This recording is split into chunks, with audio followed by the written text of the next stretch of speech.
में मैं इस बात पे डिस्कस करने जा रहा हूँ कि एक्सप्लेनेशन कैसे लिखा जाता है। आप सबसे पहले तो ये जान लें कि आपको दो एक्सप्लेनेशन लिखना है। एक एक्सप्लेनेशन प्रोज से और एक एक्सप्लेनेशन आपको लिखना है पोएट्री सेक्शन से, और एक एक्सप्लेनेशन 4 मार्क्स का है।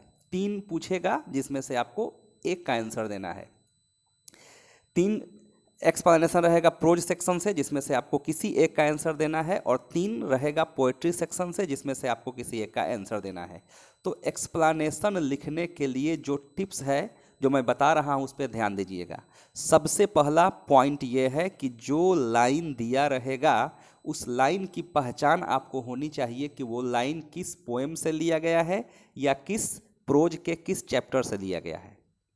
दूसरा पॉइंट, उसके राइटर कौन है या उसके पोएट कौन है। अगर प्रोज सेक्शन का है तो उसके राइटर कौन है, अगर पोएट्री सेक्शन का है तो उसके पोएट का नाम आपको याद होना चाहिए।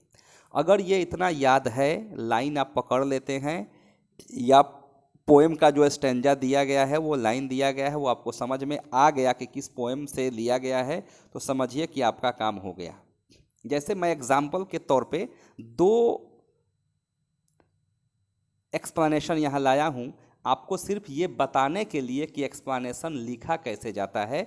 1 या 2 वीडियो में पूरे बुक्स का एक्सप्लेनेशन कराना पॉसिबल नहीं है, लेकिन ये वीडियो आप देखिएगा तो एक्सप्लेनेशन लिखने आपको ज़रूर आ जाएगा, और 4 नंबर में चाहे तो 3 नंबर ईजिली आप ला सकते हैं। देखिए, जैसे पहला एक्सप्लेनेशन यहाँ है दिया गया है, सीजन ऑफ मिस्ट्स एंड मेलो फ्रूटफुलनेस क्लोज बोजो फ्रेम ऑफ द मैच्योरिंग सन। अब आपको सबसे पहले ये समझना है कि ये लाइन किस पोएम का है। तो मैं आपको बता दूं कि ये जो लाइन है, जो आपका एक पोएम है ओड टू ऑटम, उस पोएम का ये लाइन है। तो अगर आप लाइन समझ लेते हैं तो कैसे लिखिएगा, आप लिखिएगा ये line, these lines have been taken from a very beautiful poem ode to autumn written by John Keats. ये लाइन आप कोई भी लाइन हो आप ऐसे ही लिखिएगा। सबसे पहले के लिखिएगा these lines have been taken from a very beautiful poem, और उसके बाद जहां हम ओड टू ऑटम लिखे हैं वहां आप जिस पोएम का लाइन होगा उसका नाम लिखिएगा, और रिटन बाई के बाद उसके जो पोएट होंगे उसका नाम लिखिएगा। और ओड टू ऑटम या कोई भी पोएम का नाम होगा तो उसको इन्वर्टेड कॉमा के अंदर लिखिएगा। ये समझ गए कि आपको स्टार्ट ऐसे ही करना है, these lines have been taken from a very beautiful poem ode to autumn. यहाँ आप जिस पोएम का लाइन होगा उसका नाम लिखिएगा, और रिटन बाई में पोएट का नाम लिखिएगा। सेकेंड सेंटेंस होगा these lines, in these lines the poet is describing the autumn season. आप अब कोई भी एक्सप्लेनेशन हो यही लिखिएगा कि in these lines the poet is describing. Describing के बाद जो लाइन हो उस लाइन को लिखिएगा। अगर आपको न पकड़ में आए, न समझ में आए लाइन का मीनिंग, तो कुछ कुछ बना के जरूर लिख दीजिएगा। लेकिन आपका जो बेसिक चीज़ है कि these lines have been taken from a very beautiful poem, ये बिल्कुल ऐसे ही होना चाहिए, और यहाँ पोएम का नाम करेक्ट होना चाहिए और रिटन बाई आपका सही होना चाहिए। उसके बाद लिखने के लिए आपको पोएम को समझना पड़ेगा। पोएम अगर न समझ में आए तो जो 2-4 लाइन 2-4 बातें आपको समझ में आ जाए उसको लिख लीजिएगा। अगर ऊपर जैसे आपको बताया गया है वैसे लिख देते हैं कि this lines have been taken from, और ये तो आप समझिए कि बहुत हद तक एक्सप्लेनेशन आपका सही काउंट होगा।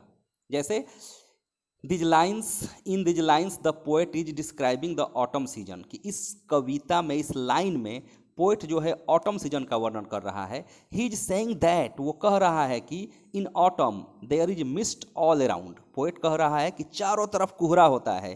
This is season of different types of sweet and juicy fruit. ये जो सीजन होता है विभिन्न प्रकार के मीठे और रसीले फलों का सीजन होता है। In the second the poet is saying, in the second line होगा the poet is saying that autumn and the sun are close friend. दूसरे लाइन में पोएट कह रहा है कि ऑटम और सन ये क्लोज फ्रेंड है।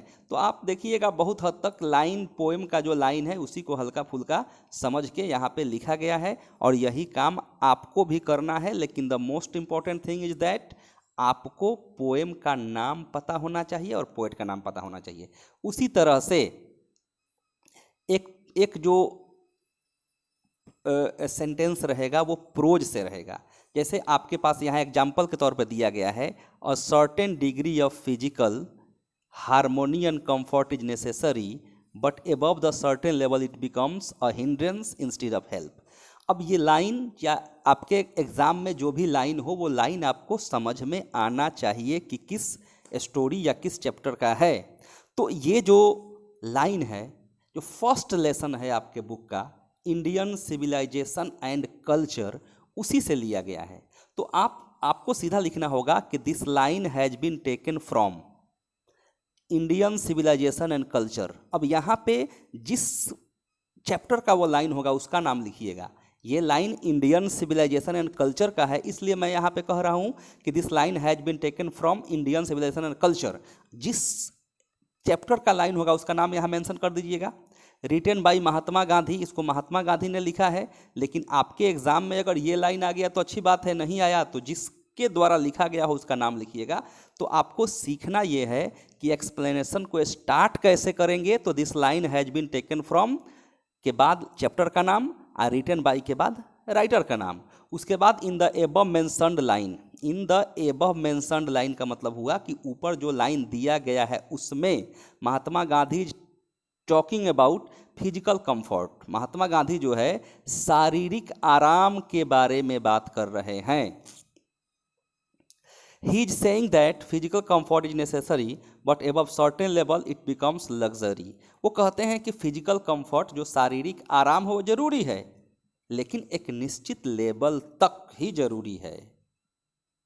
जब निश्चित लेवल से ऊपर चला जाएगा तो वो ऐस हो जाएगा, आराम नहीं होगा, ऐसो आराम। Luxury makes us lazy and laziness is harmful for us. और जो लग्जरी है, जो ऐसो आराम है, वो हमको लेजी बना देता है, और laziness is harmful for us, और लेजीनेस जो है, सुस्ती, हमारे लिए हानिकारक है। तो आपको यहाँ एक एग्जाम्पल के तौर पे ये दो पैसेज लिख के ये बताया गया है कि आपको पैसेज लिखना किस तरह से है। बहुत से स्टूडेंट्स को ये पता ही नहीं चलता कि आखिर हम इसमें क्या लिखें, कौन कौन सा बात लिखें, कैसे स्टार्ट करें। ये एक बड़ा प्रॉब्लम होता है स्टूडेंट्स के लिए। और यहाँ उम्मीद है, आई होप कि आपको अब पैसेज लिखने का तरीका समझ में आ गया कि पैसेज को स्टार्ट कैसे कीजिएगा।